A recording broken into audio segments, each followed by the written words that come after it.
야담 도깨비를 찾아주신 여러분 감사합니다. 오늘도 재밌는 이야기로 여러분을 즐겁게 해드리겠습니다. 그 전에 좋아요와 구독 버튼 꼭 부탁드립니다. 그럼 시작할게요. 옛날 옛적 조선 후기 충청도 부여에 한산희 씨 가문의 저택이 있었습니다. 대대로 내려온 명문가였지요. 넓은 대지 위에 웅장하게 들어선 본체와 행랑채, 그리고 깊숙한 곳에 자리한 별당까지 그 규모가 웬만한 관아에 버금갔습니다. 기와 지붕이 겹겹이 이어지고 단청이 화려하게 칠해진 처마가 하늘을 향해 날개를 편 듯 아름다웠지요. 그 저택 깊숙한 곳, 연못가에 자리한 별당에는 한 여인이 홀로 지내고 있었습니다. 이름은 한소희, 25의 나이였습니다. 한때는 본체 안채에서 시어머니를 모시며 살았지만 남편을 병으로 잃고 과부가 된 지 3년째 되는 해부터는 이 별당이 그녀의 거처가 되었습니다. 시아버지인 한대감은 체면을 무엇보다 중시하는 분이었습니다.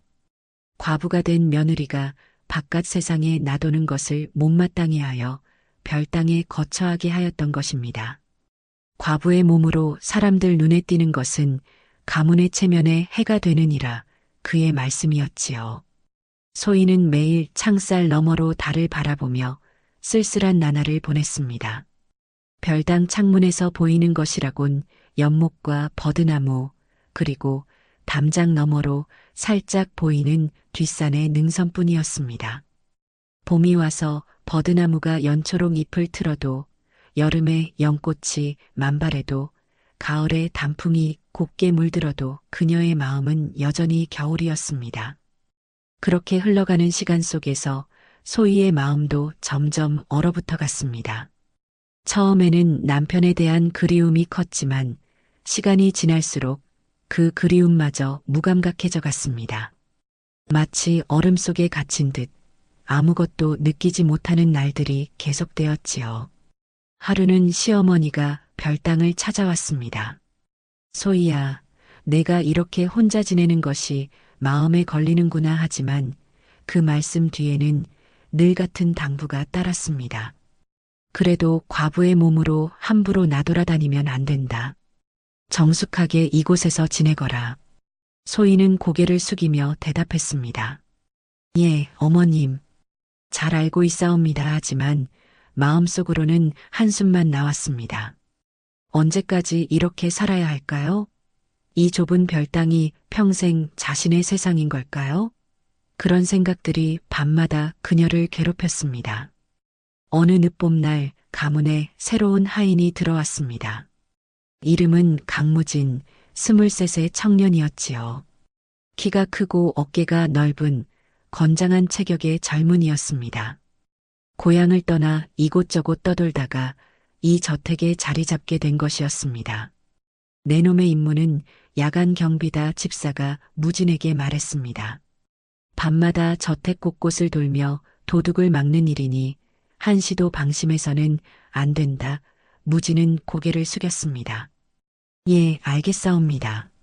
목숨을 걸고 저택을 지키겠사옵니다.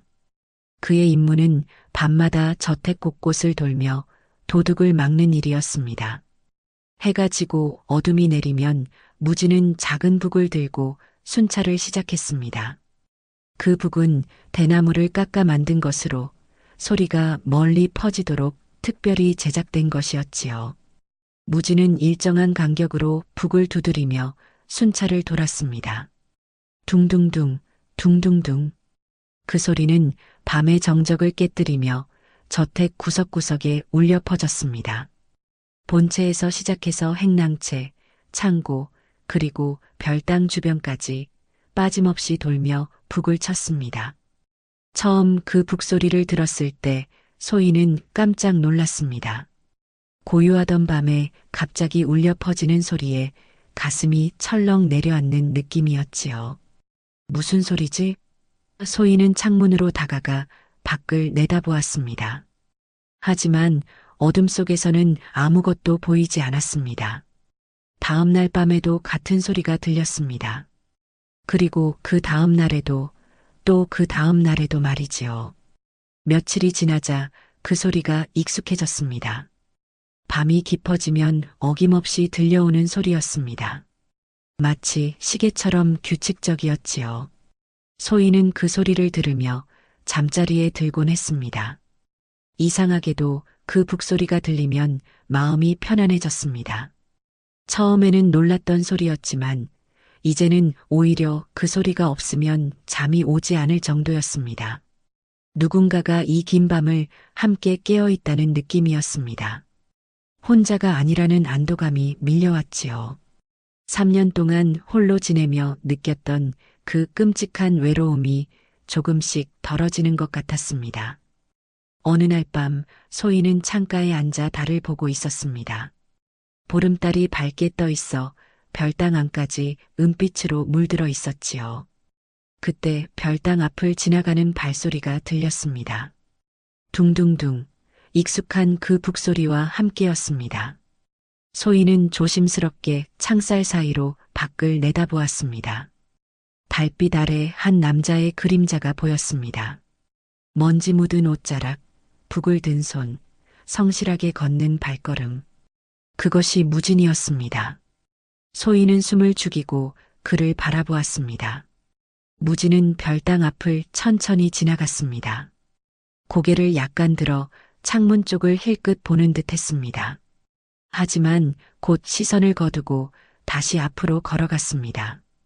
둥둥둥 북소리는 점점 멀어졌습니다. 소희는 한동안 그 자리에 앉아 있었습니다.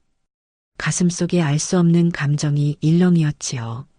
두려움도 아니고 설렘도 아닌 묘한 느낌이었습니다. 마치 꽁꽁 얼어붙었던 마음 한구석에 작은 구멍이 뚫린 것 같았습니다. 그 구멍으로 무언가 따뜻한 것이 스며들어 오는 것만 같았지요. 그날 밤 소희는 잠을 이루지 못했습니다. 계속해서 그 남자의 모습이 떠올랐습니다.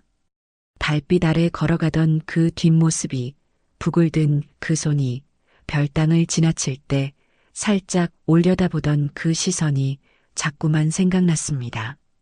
그날 밤 이후 소희는 매일 밤 창가에 앉아 그 북소리를 기다렸습니다. 해가 서산에 걸리기 시작하면 벌써부터 마음이 설레기 시작했습니다. 저녁 식사를 마치고 하녀들이 물러가면 소희는 서둘러 창가로 갔습니다.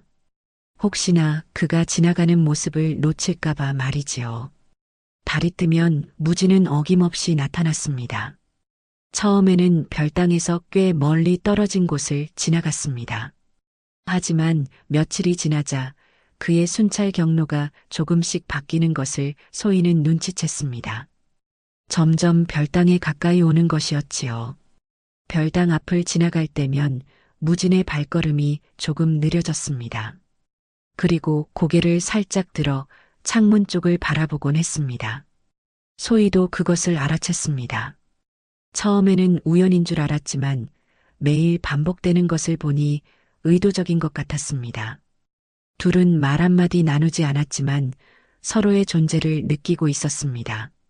밤하늘의 별들만이 그 비밀을 알고 있었지요. 소희는 창살 뒤에 몸을 숨기고 무진을 지켜보았고 무진은 그런 소희의 시선을 느끼며 더욱 또렷하게 북을 쳤습니다. 시간이 흐를수록 소희의 마음속에는 작은 기대가 싹텄습니다. 오늘 밤도 그 북소리가 들릴까요? 오늘 밤도 그가 이 앞을 지나갈까요? 그리고 혹시나 오늘은 조금 더 오래 머물러 주지 않을까요? 그런 기대들이 소희의 하루를 채워갔습니다. 낮에는 바느질을 하거나 책을 읽으며 시간을 보냈지만 마음은 온통 밤에 가 있었습니다. 하녀가 마님, 오늘은 어떤 옷감을 보시겠사옵니까? 하고 물어도 소희의 대답은 건성이었지요. 아무거나 좋으니 내가 골라서 가져오거라. 그렇게 소희의 긴 밤은 조금씩 달라지기 시작했습니다. 3년 동안 꽁꽁 얼어붙었던 마음에 봄바람이 스며드는 것 같았습니다. 무진이 지나간 후에도 소희는 한참 동안 창가에 앉아 있곤 했습니다. 그가 걸어간 방향을 바라보며 언제 다시 돌아올까 하고 기다렸지요. 무진 역시 마찬가지였습니다. 순찰을 돌 때마다 별당 앞에서 발걸음이 저절로 느려졌습니다. 창살 너머로 희미하게 보이는 그림자를 보며 그는 생각했습니다. 저 안에 누가 살고 있을까요? 어떤 분일까요? 왜 매일 밤 창가에 앉아 계실까요? 처음에는 단순한 호기심이었습니다. 하지만 시간이 지나면서 그 호기심은 점점 다른 감정으로 바뀌어 갔습니다. 그 모습을 보고 싶어 하는 마음, 그분이 외롭지 않았으면 하는 마음, 그리고 자신의 북소리가 조금이라도 위로가 되었으면 하는 마음 말이지요. 무진은 다른 하인들에게 슬쩍 물어보았습니다. 별당에는 누가 사시는지요? 아, 거기는 한대감님의 며느리 마님이 계셔. 과부가 되신 후로 혼자 지내고 계시지 그러하군요. 외롭지는 않으실까요? 글쎄 말이야. 누가 알겠어? 무진은 그 말을 듣고 마음이 더욱 무거워졌습니다. 과부가 되어 혼자 지내신다니 얼마나 외로우실까요? 그때부터 무진의 북소리는 더욱 정성스러워졌습니다. 혹시나 그 소리가 조금이라도 위로가 될까 해서 말이지요. 달빛은 두 사람을 비추며 조용히 흘러갔습니다. 북소리는 이제 두려움이 아니라 설렘의 신호가 되어 있었습니다. 밤마다 울려 퍼지는 그 소리는 두 사람을 이어주는 보이지 않는 실이 되었습니다. 아직 한 번도 제대로 마주본 적 없는 두 사람이었지만 그들의 인연은 이미 시작되고 있었습니다. 보름달이 뜬 어느 밤이었습니다. 소희는 창가에 앉아 바느질을 하고 있었습니다. 달빛이 유난히 밝은 밤이었지요. 창살 사이로 쏟아지는 은빛이 방 안을 환하게 비춰서 등잔을 켜지 않아도 될 정도였습니다. 소희는 흰 비단에 매화 무늬를 수놓고 있었습니다. 한 땀 한 땀 정성스럽게 놓는 수에 마음을 담았지요. 그런데 이상하게도 오늘은 바느질에 집중이 되지 않았습니다. 자꾸만 창밖으로 눈길이 갔습니다. 그때 익숙한 발소리가 들려왔습니다. 둥둥둥, 둥둥둥. 소희의 손이 멈췄습니다. 바늘을 든 손이 살짝 떨렸지요. 심장이 빠르게 뛰기 시작했습니다. 마치 처음 그 소리를 듣는 것처럼 가슴이 두근거렸습니다. 소희는 천천히 고개를 들어 창문 쪽을 바라보았습니다. 무진이 별당 앞을 지나가고 있었습니다. 오늘따라 그의 걸음이 더욱 느렸습니다. 마치 무언가를 망설이는 듯한 아니면 이 순간을 오래 붙잡고 싶어하는 듯한 발걸음이었지요. 소희는 숨을 죽이고 그를 지켜보았습니다. 달빛 아래 무진의 얼굴이 희미하게 보였습니다. 단정한 이목구비, 진지한 표정, 북을 든 손, 그리고 별당을 향해 조심스럽게 올려다보는 눈빛, 모든 것이 선명하게 보였습니다. 그 순간 무진이 고개를 돌려 창문을 바라보았습니다. 마치 소희의 시선을 느낀 것처럼 말이지요. 둘의 시선이 마주쳤습니다. 소희는 깜짝 놀라 몸을 움찔했습니다. 무진도 그 자리에 얼어붙었습니다. 시간이 멈춘 것 같았지요. 달빛만이 두 사람 사이를 흐르고 있었습니다. 얼마나 그렇게 서 있었을까요? 1분일까요? 2분일까요? 아니면 더 오래였을까요? 시간의 의미가 사라진 순간이었습니다. 무진이 먼저 고개를 숙여 예를 표했습니다. 깊고 정중한 인사였지요. 소희도 조심스럽게 고개를 끄덕였습니다. 말은 없었지만 무언가가 오가고 있었습니다. 서로에 대한 호기심, 조심스러운 관심, 그리고 알 수 없는 설렘 같은 것들이 말이지요. 무진은 한참을 그 자리에 서 있었습니다. 평소보다 훨씬 오래 머물러 있었지요. 그리고 다시 한번 고개를 숙인 후에야 걸음을 옮겼습니다. 하지만 이전보다 더욱 천천히 걸었습니다. 마치 이 순간을 붙잡고 싶은 듯이 이 기분을 오래 간직하고 싶은 듯이 말이지요. 소희는 그가 완전히 사라질 때까지 창가에 앉아 있었습니다. 가슴속에서 무언가가 뜨겁게 타오르는 느낌이었습니다. 3년 동안 잊고 있었던 감정이 되살아나는 것 같았지요. 하지만 그것이 무엇인지 정확히 알 수는 없었습니다. 그날 밤 소희는 잠을 이루지 못했습니다. 계속해서 무진과 눈이 마주쳤던 그 순간이 떠올랐습니다. 그의 눈빛, 그의 표정, 그가 건네준 정중한 인사, 모든 것이 생생하게 기억났습니다. 그날 밤 이후 두 사람의 관계는 조금 달라졌습니다. 무진은 별당 앞을 지날 때마다 창문을 바라보았습니다. 그리고 소희가 창가에 앉아 있는 것을 확인하면 고개를 숙여 인사했습니다. 소희도 그에 응답하여 고개를 끄덕였지요. 말은 나누지 않았지만 시선만으로도 충분했습니다. 서로의 존재를 확인하고 서로에게 안부를 묻고 서로를 향한 관심을 표현했습니다. 달이 뜨지 않는 밤에도 둘은 서로를 느낄 수 있었습니다. 어둠 속에서도 서로의 존재가 선명하게 다가왔지요. 며칠이 지난 어느 날 무진은 별당 앞에서 잠시 멈춰섰습니다. 평소와 다른 행동이었지요. 그는 주머니에서 무언가를 꺼내 돌 위에 조심스럽게 올려놓았습니다. 작은 들꽃 한 송이였습니다. 산에서 꺾어온 야생화였지요. 그 꽃은 작고 수수했지만 아름다웠습니다. 하얀 꽃잎에 노란 꽃심이 달빛에 반짝이고 있었습니다. 무진은 꽃을 정성스럽게 놓고 혹시나 바람에 날아갈까봐 작은 돌로 꽃대를 살짝 눌러주었습니다.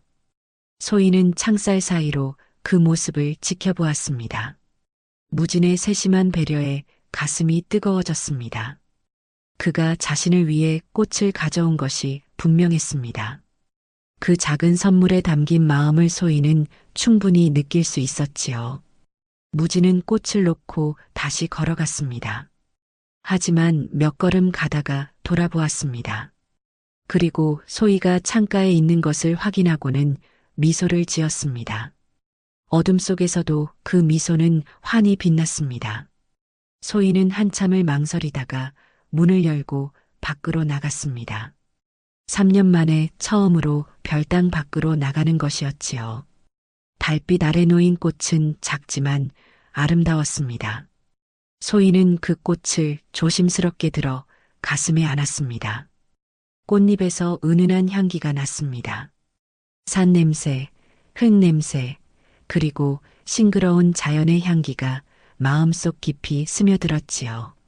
소희는 그 향기를 깊이 들이마셨습니다. 얼마나 오래간만에 맡아보는 자연의 향기였을까요? 소희는 꽃을 방으로 가져와 물그릇에 꽂아두었습니다. 작은 꽃 하나가 방 전체를 밝게 만드는 것 같았습니다. 그리고 그 밤 소희는 처음으로 편안한 잠에 들 수 있었습니다. 다음 날 밤 소희도 무언가를 준비했습니다. 주머니 한 개였습니다. 정성스럽게 술을 놓은 것이었지요. 연꽃 무늬가 새겨진 작은 주머니였습니다. 연분홍 실로 꽃잎을 수놓고 연두색 실로 잎사귀를 표현했습니다. 그 주머니에는 소희의 마음이 고스란히 담겨 있었습니다. 한 땀 한 땀 바느질할 때마다 무진을 생각했습니다. 이 주머니를 받으면 그가 기뻐할까요? 혹시 부담스러워하지는 않을까요? 그런 생각들을 하며 밤새 정성스럽게 만들었습니다. 소희는 그 주머니를 창가 돌 위에 살짝 올려놓았습니다. 무진이 지나갈 때 발견할 수 있도록 말이지요. 그리고 어제 무진이 꽃을 놓았던 바로 그 자리에 두었습니다. 마음을 주고받는 특별한 장소가 된 것이지요. 그날 밤 무진은 별당 앞을 지나다가 주머니를 발견했습니다. 처음에는 무엇인지 몰라 고개를 갸웃거렸습니다. 하지만 가까이 가서 보니 정교하게 수놓인 아름다운 주머니였습니다. 그는 주위를 살피고는 조심스럽게 그것을 집어들었습니다. 달빛에 비친 연꽃 무늬가 아름다웠습니다. 한 땀 한 땀 정성스럽게 놓인 수에서 만든 이의 마음이 느껴졌습니다. 무지는 주머니를 가슴에 품었습니다. 따뜻하고 부드러운 촉감이 가슴까지 전해왔지요. 무지는 창문을 향해 깊이 고개를 숙였습니다. 고맙다는 마음, 기쁘다는 마음, 그리고 조심스러운 설렘이 모두 담긴 인사였습니다. 소희는 창살 너머로 미소 지었습니다. 평생 처음 느껴보는 따스함이었습니다. 그렇게 두 사람은 말없이 마음을 나누기 시작했습니다. 들꽃 한 송이, 주머니 한 개, 작은 선물들이 오가며 둘의 거리는 조금씩 가까워졌습니다. 하지만 여전히 말은 나누지 않았습니다. 말이 필요 없었기 때문입니다. 눈빛만으로도 모든 것이 전해졌으니까요. 고맙다는 마음, 기쁘다는 마음, 그리고 점점 깊어지는 관심 말이지요. 달은 매일 밤 두 사람을 비추며 미소 지었습니다. 세상에서 가장 조용하고 아름다운 사랑이 피어나고 있었습니다. 봄비가 내리기 시작했습니다. 처음엔 보슬보슬 내리는 가랑비였다가 점점 굵어졌지요. 빗소리가 기와 지붕을 두드리며 밤을 적셔갔습니다. 처마에서 떨어지는 빗방울이 툭툭툭 하고 돌 위로 떨어져 작은 물웅덩이를 만들었습니다. 소희는 창가에 앉아 빗소리를 들었습니다. 평소와 다른 밤이었지요. 빗소리가 북소리를 가릴까봐 걱정되었습니다. 오늘 밤도 그가 올까요? 이런 비에도 순찰을 돌까요? 마음속에 걱정이 일었습니다. 시간이 흘러 밤이 깊어졌습니다. 비는 더욱 거세게 내렸습니다. 바람까지 불어와 나뭇가지들이 흔들리며 소리를 냈지요. 소희는 불안한 마음으로 창밖을 바라보았습니다. 이런 날씨에는 아무래도 순찰을 쉬지 않을까요? 그런데 익숙한 북소리가 들려왔습니다. 둥둥둥, 둥둥둥. 빗소리 사이로 또렷하게 들리는 북소리였습니다. 소희는 깜짝 놀라 창문으로 달려갔습니다. 정말로 무진이 비를 맞으며 걷고 있었습니다. 무진의 옷은 이미 흠뻑 젖어 있었습니다. 머리카락에서도 물이 뚝뚝 떨어졌지요. 하지만 그는 멈추지 않고 걸었습니다. 북도 비에 젖었지만 소리는 여전히 또렷했습니다. 평소보다 더 크게, 더 힘차게 북을 쳤습니다. 별당 앞에 다다르자 무진의 발걸음이 멈췄습니다. 그는 담장 아래 처마 밑으로 몸을 피했습니다. 빗물이 처마를 타고 주르륵 흘러내렸습니다. 무진은 북을 내려놓고 젖은 옷을 털었습니다. 하지만 이미 온몸이 흠뻑 젖은 상태였지요. 소희는 창살 너머로 그를 지켜보았습니다. 비에 젖은 그의 모습이 안쓰러웠습니다. 이런 비 오는 날에도 자신을 위해, 아니, 저택을 지키기 위해 순찰을 도는 그의 성실함에 마음이 숙연해졌습니다. 마음속에서 무언가가 북받쳐 올랐지요. 그때 무진이 조용히 말했습니다. 마님, 안녕하시옵니까? 목소리는 낮았지만 또렷했습니다. 빗소리에 묻히지 않도록 조금 크게 말했지요. 소희는 숨을 죽였습니다. 처음 듣는 그의 목소리였습니다. 무진의 목소리는 생각보다 부드러웠습니다. 거칠 것이라고 예상했는데 의외로 따뜻하고 정다운 목소리였지요. 소희는 가슴이 두근거렸습니다. 대답을 해야 하나 말아야 하나 고민이 되었습니다. 이 밤을 지키는 것이 소인의 임무이옵니다. 무진이 다시 말했습니다. 비가 와도 바람이 불어도 소인이 이곳을 지키겠사옵니다. 마님께서 편히 주무실 수 있도록 말이옵니다.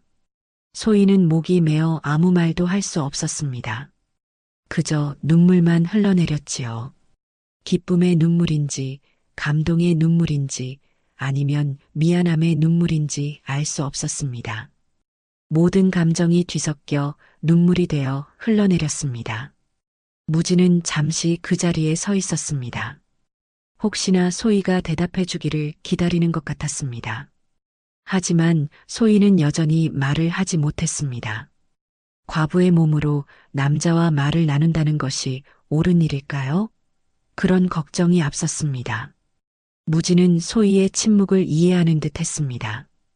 그는 다시 북을 들었습니다. 부디 평안하시옵소서. 소인이 항상 이곳을 지키고 있사옵니다. 그 말을 남기고 그는 다시 빗속으로 걸어갔습니다. 둥둥둥 북소리는 빗소리에 섞여 점점 멀어졌습니다. 소희는 창가에 주저앉아 한참을 울었습니다. 기쁨의 눈물이었는지 슬픔의 눈물이었는지 알 수 없었습니다. 그저 가슴이 벅차 올랐습니다. 다음 날 아침 비는 그쳤습니다. 햇살이 쏟아지며 세상을 밝게 비쳤지요. 소희는 담장 밑을 살펴보았습니다. 무진이 서 있던 그 자리에 발자국이 선명하게 남아 있었습니다. 젖은 흙 위에 깊이 패인 발자국이었습니다. 소희는 그 발자국을 오래 바라보았습니다. 어젯밤 그가 정말로 여기 서 있었다는 증거였습니다. 꿈이 아니었다는 증거였지요. 소희는 그 발자국 옆에 작은 돌을 하나 놓았습니다. 기념으로 말이지요. 그날 밤부터 두 사람은 조금씩 말을 나누기 시작했습니다. 무진이 별당 앞을 지날 때 짧게 인사를 하면 소희도 창 너머로 대답했습니다. 처음에는 아주 조심스럽게 작은 목소리로 말이지요. 평안하시옵니까? 무진이 먼저 말했습니다. 소희는 한참을 망설이다가 작은 목소리로 대답했습니다. 예, 덕분에 잘 지내고 있사옵니다. 그 대답을 들은 무진의 얼굴에 환한 미소가 번졌습니다. 날이 추우니 몸조리 잘하시옵소서. 나리께서도 건강하시기를 빌겠사옵니다. 짧은 대화였지만 두 사람에게는 세상 무엇보다 소중했습니다. 말 한마디 한마디가 마음속에 깊이 새겨졌지요. 소희는 무진과 나눈 대화를 밤새 곱씹었습니다. 그의 목소리, 그의 말투, 그의 관심, 모든 것이 소중했습니다. 3년 동안 누구와도 제대로 대화해 본 적이 없었던 소희에게는 더욱 특별한 경험이었지요. 무진도 마찬가지였습니다. 소희의 목소리를 처음 들었을 때의 감동을 잊을 수 없었습니다. 맑고 아름다운 목소리였습니다. 그리고 무엇보다 자신의 안부를 걱정해주는 그 마음이 고마웠습니다. 며칠이 지나자 두 사람의 대화는 조금씩 길어졌습니다. 처음에는 인사말 정도였지만 점점 서로의 안부를 묻고 날씨 이야기를 하고 때로는 짧은 농담까지 주고받았습니다. 오늘은 별이 참 밝네요. 무진이 말했습니다. 그러게요. 저도 그 생각을 하고 있었사옵니다. 소희가 대답했습니다. 저 별들도 우리 대화를 듣고 있을까요? 아마도 그럴지도 모르겠네요. 그런 대화들이 두 사람에게는 하루의 가장 소중한 시간이 되었습니다. 낮에는 그 시간을 기다리고 밤에는 그 시간을 만끽하고 새벽에는 그 시간을 그리워했습니다. 어느 날 밤 무진은 소희에게 조심스럽게 물었습니다. 마님께서는 어찌 이 별당에 혼자 계시옵니까? 그동안 궁금했지만 감히 묻지 못했던 질문이었지요.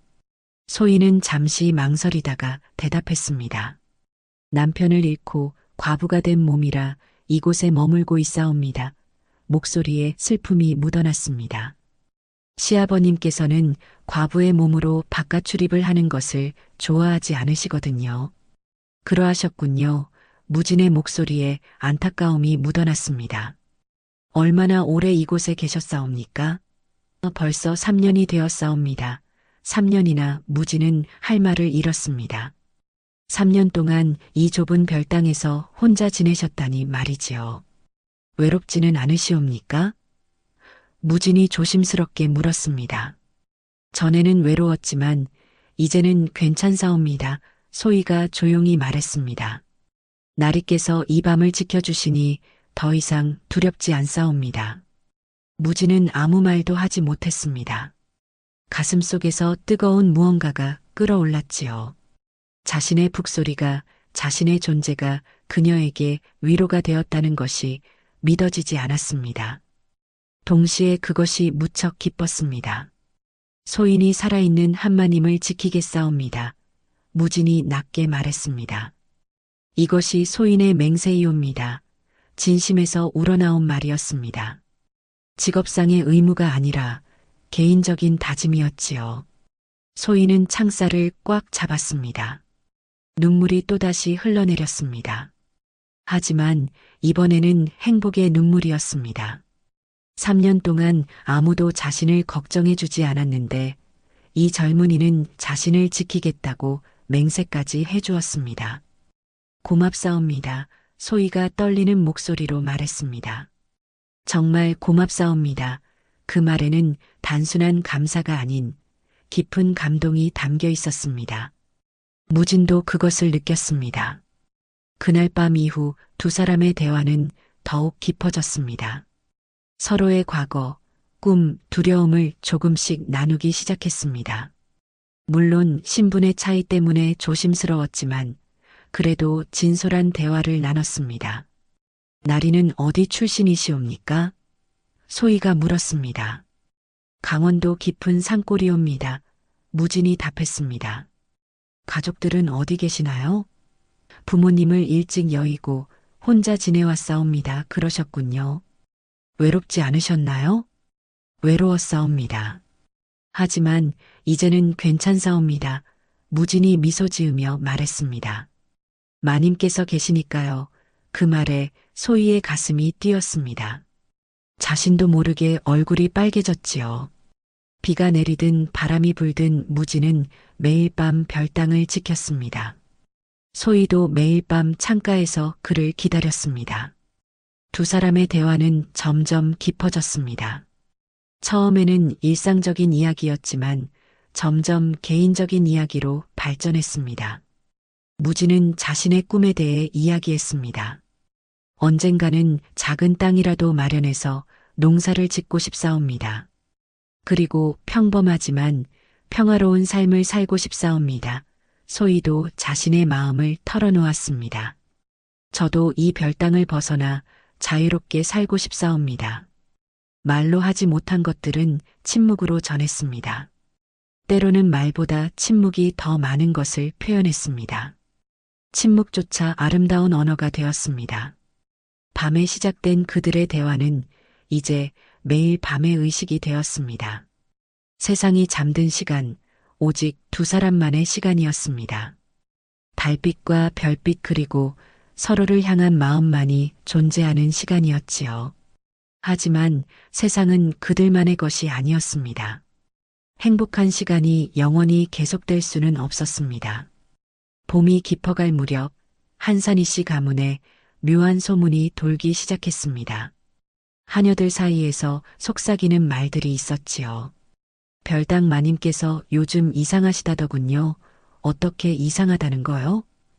밤마다 창가에 앉아 계신다지 않소? 그게 뭐가 이상해요? 과부 마님이 밤늦게까지 창가에 앉아 계신다는 게 수상하지 않아요? 혹시 누구를 기다리시는 건 아닐까요? 소문은 작은 것에서 시작되었습니다. 하지만 사람들의 입을 통해 전해지면서 점점 커졌습니다. 별당에서 밤마다 사람 소리가 들린다더군요. 정말인가요? 글쎄요, 제가 직접 들은 건 아니지만 혹시 마님께서 누군가와 만나시는 건 아닐까요? 사실과 추측이 뒤섞여 소문이 만들어졌습니다. 소문은 빠르게 퍼져나갔습니다. 하녀들에서 시작된 소문이 여종들에게, 여종들에게서 남종들에게, 남종들에게서 관리하는 하인들에게까지 전해졌습니다. 결국 집사의 귀에까지 들어갔고 집사는 한대감에게 보고할 수밖에 없었습니다. 한대감은 얼굴을 굳히며 집사를 불렀습니다. 무슨 소리냐 그게? 저도 확실하지는 않사옵니다만 하인들 사이에 그런 소문이 돌고 있사옵니다. 별당을 감시하도록 하라. 며느리가 무슨 짓을 하는지 낱낱이 보고하라. 집사는 고개를 숙이며 명을 받들었습니다. 알겠사옵니다. 한대감의 표정은 차갑기 이를 데 없었습니다. 만약 정말로 그런 일이 있다면 가문의 체면을 어떻게 할 것이냐? 그날부터 별당 주변에 사람들의 눈이 많아졌습니다. 하녀들이 핑계를 대고 별당 근처를 서성였습니다. 마님께 드릴 차를 끓여야 해서요. 꽃밭을 정리해야 해서요. 핑계는 그럴듯했지만 진짜 목적은 따로 있었습니다. 하인들도 저녁이면 별당 주변을 배회했습니다. 이쪽 담장을 점검해야 해서요. 연못 청소를 해야 해서요. 모두가 별당을 감시하고 있었습니다. 소희는 그 변화를 느꼈습니다. 창밖을 내다볼 때마다 누군가의 시선이 느껴졌습니다. 평소에는 조용했던 별당 주변이 갑자기 사람들로 북적였습니다. 낮에도 저녁에도 심지어 밤에도 누군가 주변을 어슬렁거렸습니다. 소희는 불안해졌습니다. 혹시 자신과 무진의 대화를 누군가 들었을까요? 혹시 자신들의 관계가 발각된 걸까요? 가슴이 답답해졌습니다. 무진에게 위험이 닥칠까봐 걱정되었습니다. 무진도 상황을 알아챘습니다. 순찰을 돌 때 평소와 다른 분위기를 감지했지요.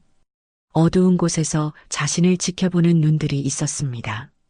평소에는 조용했던 곳들에서 사람들의 기척이 느껴졌습니다. 무진은 고민에 빠졌습니다. 이대로 별당 앞을 지나가면 소희에게 해가 될 수도 있었습니다.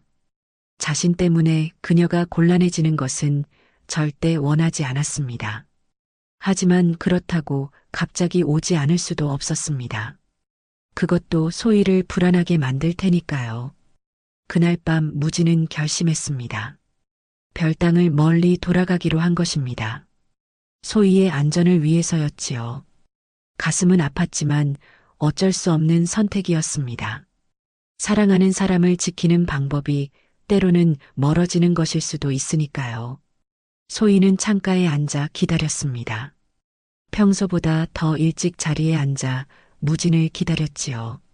하지만 시간이 지나도 익숙한 북소리가 들리지 않았습니다. 둥둥둥, 그 소리는 멀리서만 희미하게 들렸습니다. 소희의 가슴이 철렁 내려앉았습니다. 왜 오지 않는 걸까요? 무슨 일이 생긴 걸까요? 혹시 자신들의 관계가 발각되어 무진이 곤란해진 건 아닐까요? 온갖 불안한 생각들이 머릿속을 맴돌았습니다. 며칠이 그렇게 지나갔습니다. 무진은 의도적으로 별당을 피해 걸었습니다. 소희를 지키기 위해서였지요. 하지만 그 마음을 알리 없는 소희는 점점 불안해졌습니다. 혹시 자신이 무진에게 부담이 된 걸까요? 나는 과부의 몸으로 젊은 남자와 대화를 나누었다. 이것이 잘못된 일이었나? 소희는 자책했습니다. 내가 너무 경솔했나? 내 때문에 그가 곤란해진 건 아닐까? 밤마다 이런 생각들이 그녀를 괴롭혔습니다. 무진은 의도적으로 별당을 피해 걸었지만 마음은 온통 소희에게 가 있었습니다. 멀리서나마 별당의 창문에 불빛이 켜져 있는지 확인했습니다. 소희가 창가에 앉아 있는지 알고 싶었지요. 하지만 가까이 갈 수는 없었습니다. 하지만 소희는 그 이유를 알 수 없었습니다. 그는 자신을 피하는 것이라고만 생각했습니다. 자신이 과부의 몸으로 분수에 맞지 않는 행동을 했다고 생각했지요. 혹시 자신이 짐이 된 걸까요? 혹시 자신 때문에 곤란을 겪는 걸까요? 소희의 마음은 무너져 내렸습니다. 3년 동안 얼어붙었던 마음이 무진 때문에 녹기 시작했는데 이제 다시 얼어붙을 것 같았습니다. 아니, 전보다 더 춥고 외로워질 것 같았습니다. 한번 따뜻함을 느꼈기 때문에 추위가 더 견디기 어려웠습니다. 어느 날 밤 소희는 창문을 닫아버렸습니다. 더 이상 기다리지 않기로 한 것입니다. 이제 그만하자. 더 이상 기다리지 말자. 과부의 몸으로 분수에 맞지 않는 꿈을 꾸었다.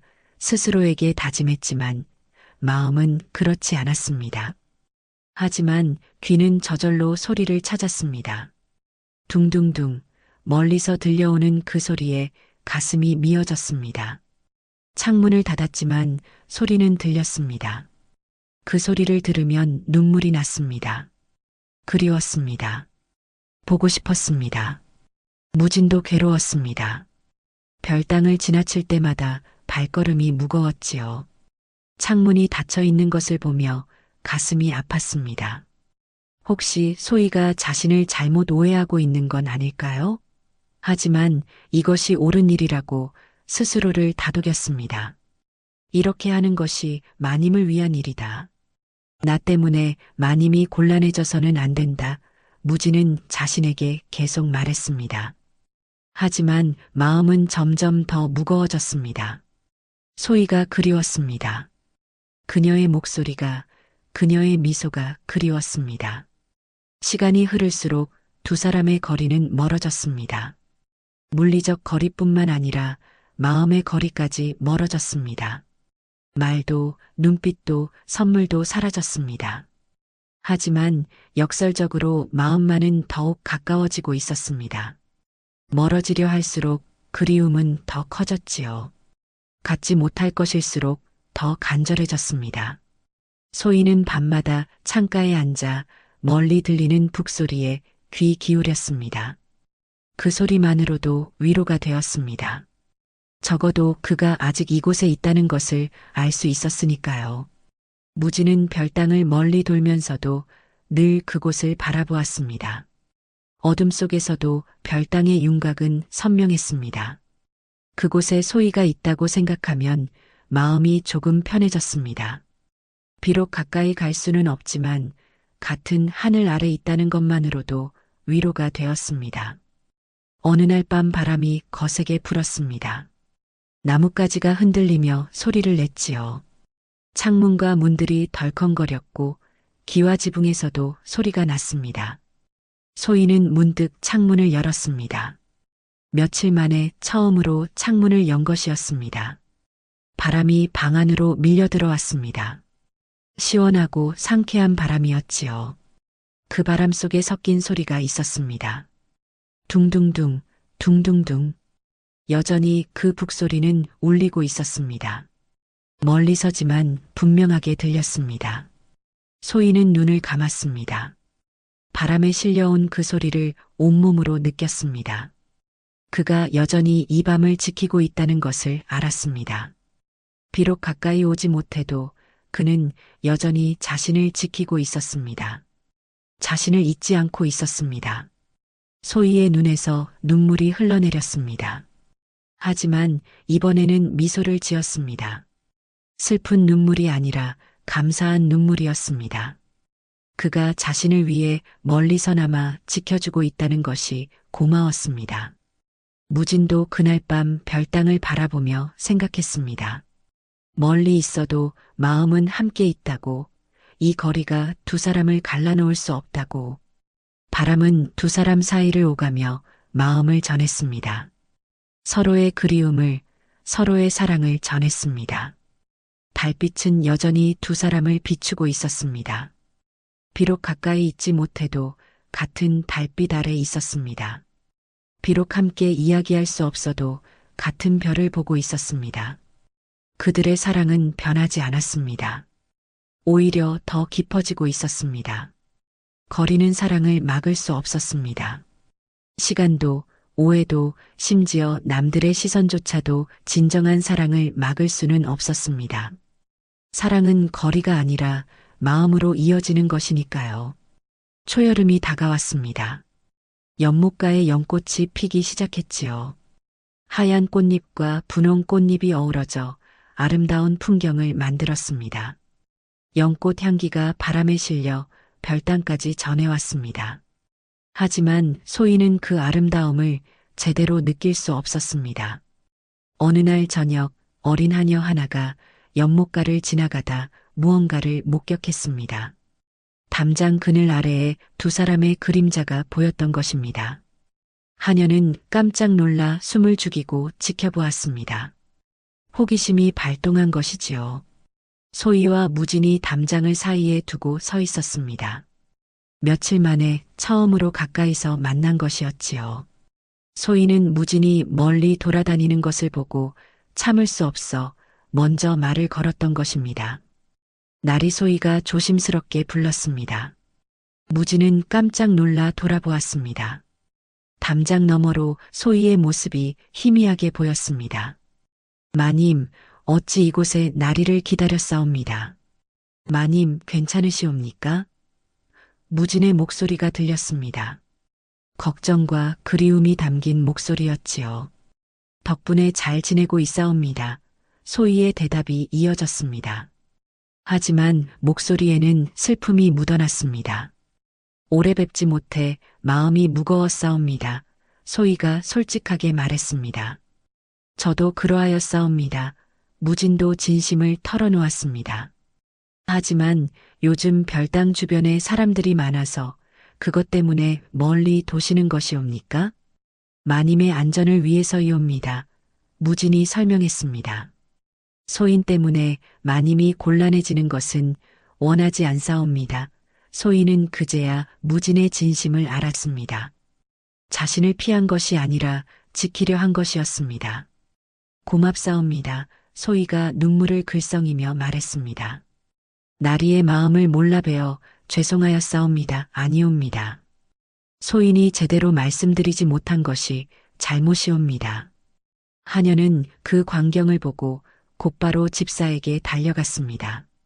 기다렸다는 듯이 말이지요. 집사님, 큰일 났사옵니다. 무슨 일이냐? 별당 마님이 머슴과 만나고 계시옵니다. 집사는 깜짝 놀라 일어섰습니다. 정말이냐?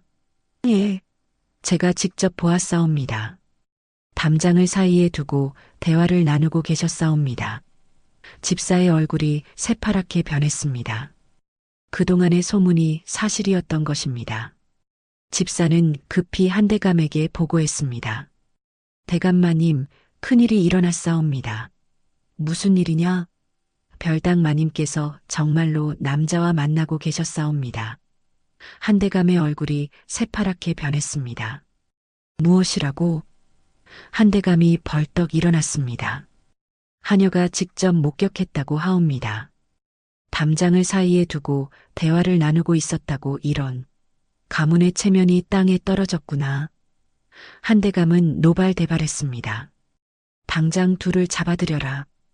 호령이 떨어졌습니다. 그 모렴치한 며느리와 철면피한 하인을 당장 붙잡아오라. 집사는 황급히 하인들을 모았습니다.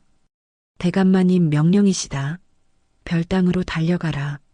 하인들이 달려왔지만 이미 두 사람은 사라진 후였습니다. 소희와 무진은 위험을 감지하고 서둘러 피했던 것입니다. 한대감은 더욱 분노했습니다. 도망쳤다고?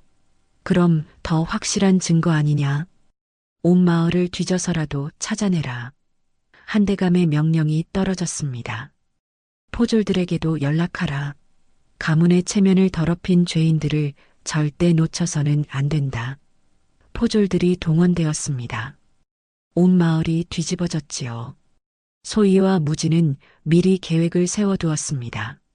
만일의 경우를 대비해 도망칠 길을 정해놓았던 것입니다. 무진이 며칠 전부터 준비해 둔 것이었지요. 언젠가는 이런 일이 일어날 것을 예상하고 있었습니다. 마님, 이쪽으로 오시옵소서. 무진이 소희의 손을 잡았습니다. 처음으로 손을 잡은 순간이었지요. 소희의 손은 부드럽고 따뜻했습니다. 무진의 손은 거칠지만 든든했습니다. 두 사람은 뒷산으로 올라갔습니다. 숨이 가빠지고 다리가 후들거렸지만 멈출 수 없었습니다. 뒤에서 추격하는 소리가 들렸기 때문입니다. 이쪽으로 갔다. 빨리 따라가라. 이쪽으로 오시옵소서. 무진이 앞장섰습니다. 그는 며칠 전부터 이 길을 답사해 두었습니다. 산 너머로 이어지는 오솔길이었지요. 두 사람은 숲속으로 뛰어들었습니다. 나뭇가지가 옷을 핥히고 돌부리에 발이 걸렸습니다. 소희의 고운 옷은 이미 찢어지고 더러워졌습니다. 하지만 그런 것은 중요하지 않았습니다. 무진과 함께 있다는 것만으로 충분했습니다. 뒤에서 고함 소리가 들렸습니다. 도망쳤다. 잡아라. 이쪽으로 갔다. 놓치지 마라. 포졸들이 뒤따르는 소리였습니다. 소희와 무진은 더욱 빠르게 달렸습니다. 숲이 깊어질수록 길은 험해졌습니다. 가시덤불이 길을 막고 큰 바위들이 앞을 가로막았습니다. 하지만 그들은 멈추지 않았습니다. 서로를 의지하며 계속 앞으로 나아갔습니다. 한참을 달린 끝에 작은 계곡에 도착했습니다. 맑은 물이 흐르고 있었지요. 여기서 잠시 숨어야 하겠사옵니다. 무진이 바위 뒤편을 가리켰습니다. 큰 바위들이 자연스러운 은신처를 만들고 있었습니다. 두 사람은 바위 틈으로 몸을 숨겼습니다. 숨소리를 죽이고 귀를 기울였습니다. 포졸들이 지나가는 소리가 들렸습니다. 이쪽에는 없는 것 같소. 저쪽을 더 뒤져보시오. 산 너머까지 가봤지만 흔적이 없어. 발소리가 점점 멀어졌습니다. 한참이 지나서야 두 사람은 안도의 한숨을 내쉬었습니다. 무진이 소희를 바라보았습니다. 땀에 젖은 얼굴, 헝클어진 머리, 찢어진 옷. 하지만 여전히 아름다운 모습이었습니다. 왜 이런 위험을 무릅쓰셨사옵니까? 무진의 목소리가 떨렸습니다. 나리를 구하고 싶었사옵니다. 소희가 답했습니다. 나리 혼자 벌받게 할 수는 없었사옵니다. 하지만 마님께서는 아무 잘못이 없으시옵니다. 아니옵니다. 저도 나리만큼 원했던 일이옵니다. 소희가 솔직하게 말했습니다. 나리와 함께하는 것이 저에게는 가장 소중한 일이었사옵니다. 무진은 더 이상 말할 수 없었습니다. 감동과 고마움과 미안함이 뒤섞여 목이 메었습니다. 무진은 소희의 손을 꽉 잡았습니다. 처음으로 제대로 잡은 손이었습니다. 따뜻하고 부드러운 손이었지요. 이제 어찌하시렵니까? 돌아갈 수 없게 되었사옵니다. 소희가 물었습니다. 그럼 함께 떠나야지요. 무진이 답했습니다. 어디로든 우리가 함께 살 수 있는 곳으로 말이옵니다. 소희는 고개를 끄덕였습니다. 눈물이 흘러내렸지만 미소를 지었습니다. 무서웠지만 동시에 자유로웠습니다. 드디어 결정이 내려진 것입니다. 더 이상 숨어 있을 필요도 남의 눈치를 볼 필요도 없었습니다. 신분의 차이도 세상의 시선도 이제는 중요하지 않았습니다. 사랑하는 사람과 함께 있다는 것만이 중요했습니다. 두 사람은 계곡물로 얼굴을 씻고 다시 길을 나섰습니다. 남쪽으로 금강이 흐르는 곳으로 향했습니다.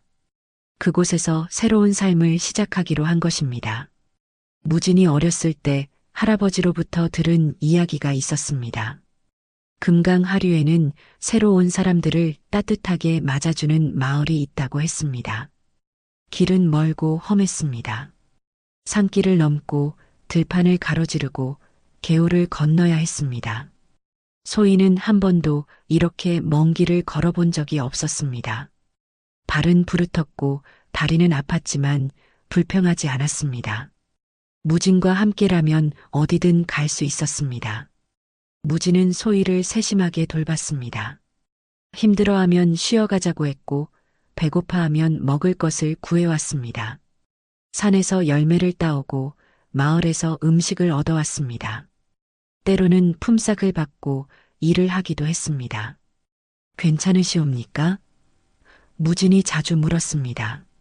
네, 괜찮사옵니다. 소희는 항상 밝게 대답했습니다. 정말로 괜찮았습니다. 비록 몸은 힘들었지만 마음은 자유로웠습니다. 새장에서 나온 새처럼 날아갈 수 있었습니다. 해가 지고 별이 떴습니다. 두 사람은 밤길을 걸으며 서로를 의지했습니다. 이제 돌아갈 곳은 없었지만 앞으로 나아갈 길은 있었습니다.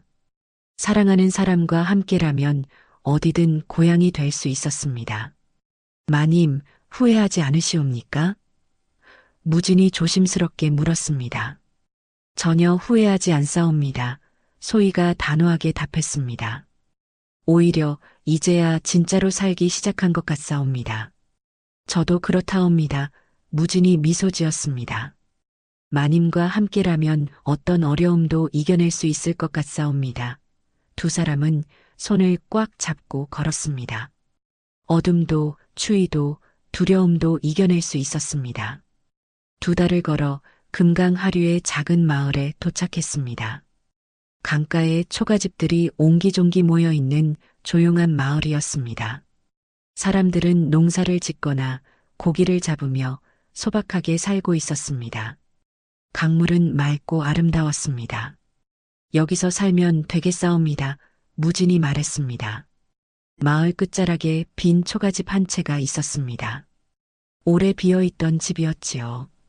지붕에 구멍이 나고 담장이 무너져 있었지만 두 사람에게는 궁전 같았습니다.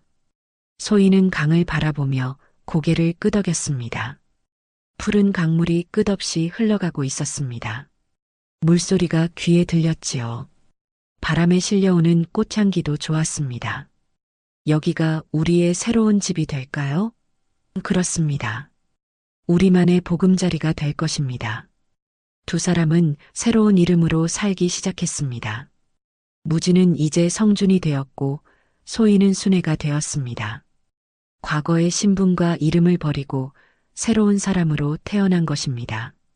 마을 사람들은 새로운 부부를 따뜻하게 맞아주었습니다.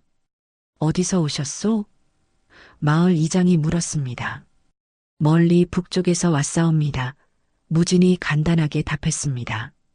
고향이 어디요? 충청도입니다. 더 자세한 것은 묻지 않았습니다. 마을 사람들도 각자의 사연이 있었기 때문이지요. 무진은 어부가 되었습니다. 그물을 손질하고 배를 젓는 법을 배웠습니다. 처음에는 서툴렀지만 점점 익숙해졌지요. 마을의 다른 어부들이 친절하게 가르쳐 주었습니다. 성판서, 이렇게 하는 거야. 고기는 이런 곳에서 잘 잡히지. 성판서, 오늘 고기가 잘 잡혔어. 무진은 마을 어부들과 농담을 주고받으며 살았습니다. 처음에는 어색했지만 점점 마을에 적응해 갔습니다. 사람들이 친절했고 일도 재미있었습니다. 소희는 강가에서 빨래를 했습니다. 무명옷을 입고 맨발로 돌을 오가며 일했습니다.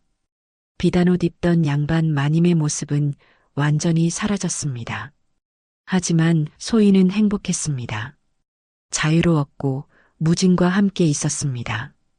순애댁, 이 나물 좀 보시오. 이웃 안악이 나무를 가져왔습니다. 아이고, 참 좋네요. 고맙습니다. 소희는 이웃 안악들과 정답게 지냈습니다. 처음에는 말투가 어색했지만 점점 익숙해졌습니다. 저녁이면 두 사람은 초가 앞에 앉아 강을 바라보았습니다. 노을이 강물을 붉게 물들였습니다. 물새들이 날아다니고 고기들이 뛰어올랐습니다. 평화로운 풍경이었습니다. 행복하시옵니까? 무진이 물었습니다. 예, 평생 이보다 행복한 적이 없었사옵니다. 소희가 답했습니다. 저도 그렇다옵니다. 무진이 소희의 손을 잡았습니다. 이제는 거칠어진 손이었지만 따뜻했습니다. 계절이 바뀌었습니다. 여름이 지나고 가을이 왔습니다. 강변에는 갈대가 무성했고 산에는 단풍이 들었습니다. 두 사람은 서로 의지하며 열심히 살았습니다. 가난했지만 행복했습니다. 어느 날 소희는 아침에 속이 메스꺼웠습니다. 며칠째 계속되었지요. 마을 할머니가 웃으며 말했습니다. 아이를 가진 게로구먼. 소희는 깜짝 놀라 배를 만져보았습니다. 정말로 작은 생명이 자라고 있었습니다. 정말인가요? 소희가 믿어지지 않는다는 듯 물었습니다. 그럼 틀림없어. 축하하네. 할머니가 웃으며 말했습니다. 소희는 기쁨에 겨워 눈물을 흘렸습니다. 새로운 생명이 자신의 몸에서 자라고 있다니 믿어지지 않았습니다. 저녁에 무진에게 말했습니다. 날이 제게 아이가 생겼사옵니다. 무진은 한참 동안 아무 말도 못했습니다. 그러다 소희를 꽉 껴안았습니다. 고맙사옵니다. 정말 고맙사옵니다. 목소리가 떨렸습니다. 소희의 배는 날이 갈수록 불러왔습니다. 무지는 더욱 열심히 일했습니다. 아이를 위해 더 많은 것을 준비하고 싶었지요. 마을 사람들도 도왔습니다. 아이 옷감 좀 가져왔네. 이 약초는 순의 몸에 좋을 거야. 따뜻한 마음들이 모였습니다. 소희는 감동했습니다. 이곳 사람들이 진짜 가족 같았습니다. 신분도 묻지 않고 과거도 묻지 않고 그저 따뜻하게 맞아주었습니다. 겨울이 왔습니다. 강에는 얼음이 얼고 눈이 내렸습니다. 소희는 방 안에서 아이 옷을 지었습니다. 작은 저고리, 작은 바지, 작은 모자. 한 땀 한 땀 정성스럽게 바느질했습니다. 무지는 바다에 나가지 않는 날이면 옆에 앉아 있었습니다. 아들일까요? 딸일까요? 소희가 물었습니다. 어느 쪽이든 좋사옵니다. 무진이 답했습니다. 건강하게만 태어나주면 그것으로 족하옵니다. 두 사람은 아이의 이름을 미리 지어두었습니다. 아들이면 윤강, 딸이면 윤주라고 짓기로 했습니다. 강물처럼 넓은 마음을 가진 아이가 되기를 바랐습니다. 어느 날 밤 소희가 무진에게 말했습니다. 날이 후회하지 않으십니까? 이렇게 떠나온 것을요? 무진은 고개를 저었습니다. 단 한 번도 후회한 적 없사옵니다. 마님과 함께 있는 이곳이 제게는 천국이옵니다. 소희는 무진의 품에 안겼습니다. 저도 그렇다옵니다. 비록 가난하지만 자유롭고 비록 어렵지만 행복하옵니다. 밖에서는 바람 소리가 들렸습니다. 밤하늘에는 별이 가득했습니다. 두 사람은 서로를 안고 잠이 들었습니다. 꿈속에서도 함께였습니다. 이제 그들은 더 이상 마님과 머슴이 아니었습니다. 그저 서로를 사랑하는 한 쌍의 부부였습니다. 강이 지켜주는 작은 행복이었지만 그 행복은 그 무엇보다 단단했습니다. 봄이 다시 돌아왔습니다. 소희의 배는 이제 제법 불러 있었습니다. 출산이 얼마 남지 않았지요. 무지는 집 근처에서만 일했습니다. 언제 아이가 태어날지 모르니까요. 날이 너무 걱정 마세요. 소희가 웃으며 말했습니다. 할머니들이 다 도와주신다고 했잖아요. 그래도 제가 곁에 있어야지요. 무지는 소희의 손을 잡았습니다. 어느 날 아침 드디어 산기가 시작되었습니다. 순애야, 아이가 나오려나 봐. 할머니들이 달려왔습니다. 밤새 진통이 계속되었습니다. 무지는 밖에서 초조하게 기다렸습니다. 동이 틀 무렵 마침내 아이가 태어났습니다. 아들이야, 건강한 아들이야. 할머니가 기뻐하며 말했습니다. 무지는 기쁨에 겨워 눈물을 흘렸습니다. 소희도 아이를 품에 안고 행복해했습니다. 윤강, 내 이름은 윤강이란다. 소희는 아이에게 속삭였습니다. 강물처럼 넓고 깊은 마음을 가진 아이가 되렴 무지는 아이를 품에 안고 강을 바라보았습니다. 달빛이 세 사람을 비쳤습니다. 강물은 잔잔했고 물결은 부드럽게 강변을 어만졌습니다. 창문 너머로 본 첫 눈맞춤, 비 내리는 밤의 약속, 위험을 무릅쓴 탈출, 그리고 새로운 생명의 탄생. 모든 것이 이 순간을 위한 것이었습니다. 세 사람의 그림자는 달빛 아래 하나로 겹쳐졌습니다. 이제 그들에게는 두려움이 없었습니다. 사랑하는 사람들과 함께라면 어떤 시련도 이겨낼 수 있었으니까요. 강물은 그들의 이야기를 기억할 것입니다. 물결은 그들의 사랑을 노래할 것입니다. 그렇게 세 사람의 새로운 삶이 시작되었습니다. 둥둥둥, 그 북소리로 시작된 인연이 마침내 완성되었습니다. 밤을 지켜주던 소리가 사랑의 신호가 되고 그 사랑은 온갖 시련을 넘어 기적으로 이어졌지요. 신분의 벽도 세상의 시선도 막을 수 없었던 진실한 마음의 승리였습니다. 오늘 이 이야기가 우리에게 전하는 교훈은 무엇일까요? 진정한 사랑은 조건이 아니라 마음으로 이루어진다는 것. 그리고 포기하지 않는 용기가 기적을 만든다는 것이 아닐까 싶습니다. 소희와 무진 그리고 윤강의 이야기가 여러분 마음속에 오래 남기를 바랍니다.